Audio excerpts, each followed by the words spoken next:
Hey, it's me, Unapologetically T. I'm starting to get more comfortable, as you see, doing these videos. Oh my gosh, a girl struggle with self-esteem, self-confidence. I don't know how people get in front of these cameras, and like some of us, like I still hear about people struggling with these things, and it's like, to do this shit and have self-esteem issues and to be self-conscious, like, you're strong. You're really strong. Because it's like, now I'm at a level of I don't give a fuck. Like, you'll see me pick something out of my hair, all that. Like, I'm human. Like, what the fuck I'm like fronting for? So for the people that do this, and you guys are nice and neat and pristine and well spoken, I admire you. People do not know the hard work that you're doing. Like, I know, I get it, because I have put on the show most of my life. Now, some people, granted, are like, just that's how they are. That's ingrained in them. And then there's some people like that are living to these content creation standards, or you know, like if you're on a TV, or you know, whatever the case may be, like you're in the public light, like some people ain't, you know, all put together all the time, and some people are not being themselves, and that takes a lot. It's so sucking, and I just, you know, my heart goes out to you, but I also have an admiration for you, because like people don't realize how exhausting that shit is. So for you to show up every day and do it, like, this is no shade, like this is a real, like, you are strong. But yeah, so I am starting to get more comfortable.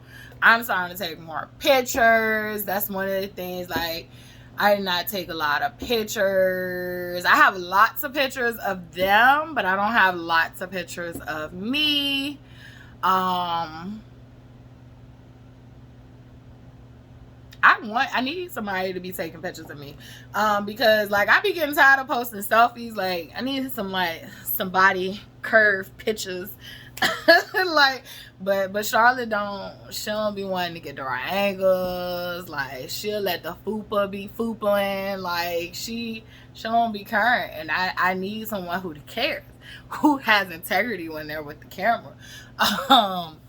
But yeah, so but I'm loving my Google photos. Like, I get to look at a blast from the past, and there are moments of good memories and moments of complete hell, because unbeknownst to, you know, you guys, and probably Dante, I was documenting some of the stuff that I was going through.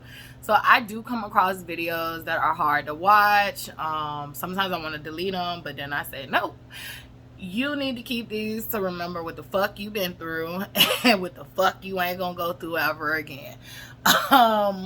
So yeah, life is life. and just accepting the fact that, you know, I will always say it like this, but you know, I loved my abuser, and I kind of look at it like how we, you know, as African Americans, like, we love our abusers. Like, it's a Stockholm syndrome thing, like, right?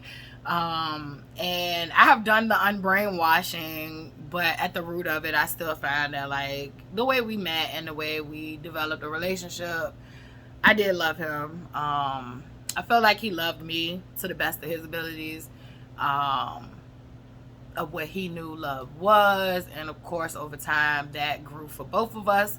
Like, we learned we was making mistakes, and unfortunately, when you're dealing with addiction, like, the person can move 10 steps forward to go 100 steps backwards. So like, relapse and recovery, like, it's a cycle, until they can get on some solid foundation. I think, like, when you get like 5 years under your belt, like, you can really say, like, you're really officially clean, because I've seen him do good and just plummet. Like, so it's like all that hard work can just go back. And I think that's like the most abusive part. This was supposed to be story time about Charlotte, so we're gonna get there.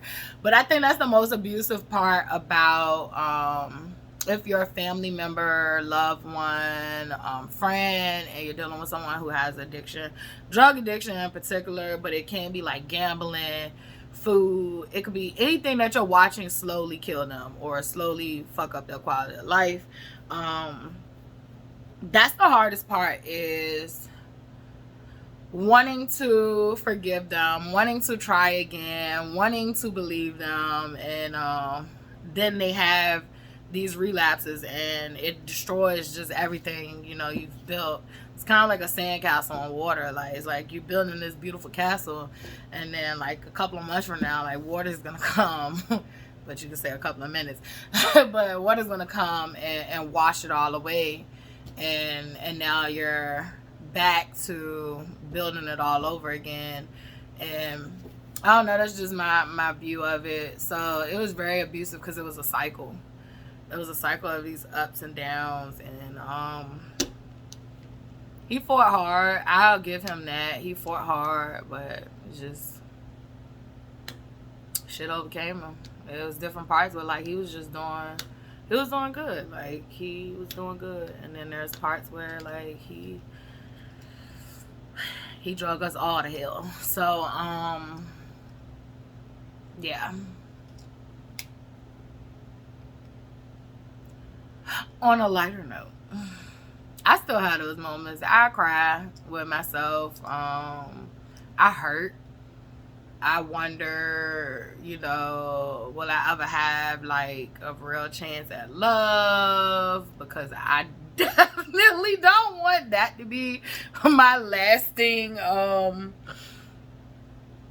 effect of love. Like, or I got a story of love.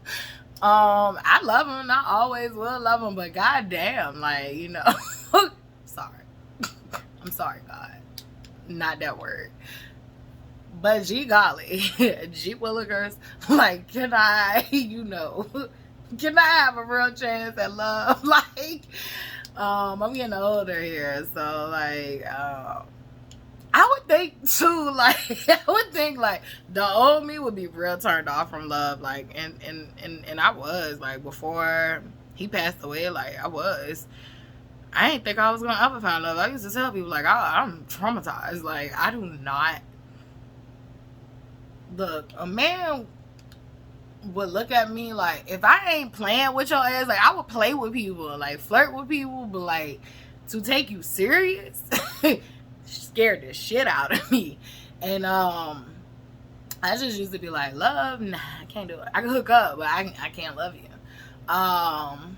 So it's like, it's amazing. That's another growth thing, right? And it's like, now I can actually see myself, like, I want to have a healthy relationship, and I think I do. I don't think I deserve, you know, a chance at healthy relationships, and I'm getting them. So I'm getting them with platonic friendships, and I'm happy for that. I'm getting them with myself. Like, self-love is the best love.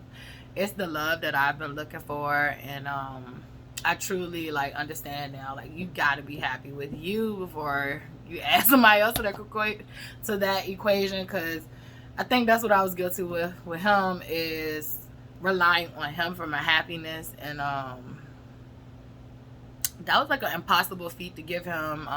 He was never gonna, you know, live up to it, because number one, I have to know what makes me happy, and I know how I need to be the one to, you know, make me happy.